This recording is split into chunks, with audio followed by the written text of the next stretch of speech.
Imagine this. You're at a negotiation table. The first offer hits the table, and suddenly it's stuck in everyone's mind. No one can seem to get past that initial number. Sound familiar? That's the power of the anchoring bias, and it's at play in every boardroom, sales pitch, and even retail decision we make. Let's take Apple as an example. When the first iPhone was launched, Apple anchored us with a price tag that felt outrageous for a phone, but it set the standard. Now, when new models come out, our brains latch on to that high price. Even though newer phones cost more, we've mentally accepted that smartphones are just expensive. This process of establishing a product's price as normal and making it the benchmark by which we judge all other prices is the essence of anchoring. This happens because of what's called arbitrary coherence.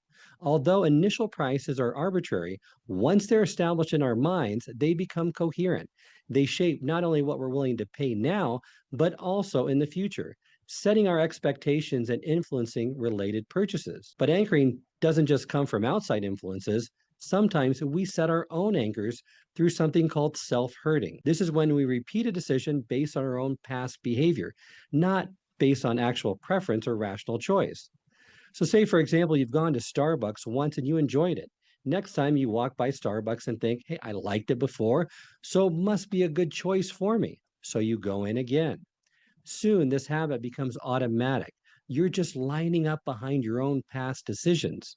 And over time, that first impression becomes an anchor you follow without questioning, even if it's not the most rational choice. So, why does anchoring bias work so well? Well, because our brain loves shortcuts. We grab on to the first number, the first impression, or the first decision, and from then on, it shapes everything else. These anchors, however, just don't impact one decision. They ripple through a series of decisions and become benchmarks. And that initial number, even if it's random, gains way more influence than it deserves. So here's the thing, anchoring bias can cloud our judgment, especially if you're negotiating or making financial decisions. Let's dive into 3 quick strategies to break free from the anchoring bias. First, question the anchor. When you hear the initial price or number, don't accept it as the standard. Ask yourself, where did this number come from? Does it truly reflect value, or was it just the first number on the table? This is key when negotiating with vendors or making big purchases. Next, set your own anchor before you walk into the room.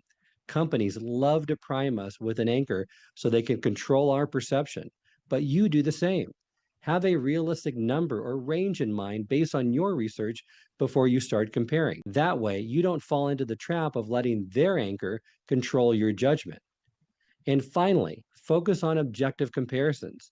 If you're choosing between vendors, products, or even real estate, ask, am I seeing the true value here, or just the price difference from the first offer? When you evaluate based on real benefits, not just price, you'll find you see past those anchors. The anchoring bias is a powerful mental shortcut, but it doesn't have to control us. When you notice the initial impression creeping into your decisions, step back, ask questions, and set your own standards. You can break free from the anchor and make choices then that truly serve you and your business.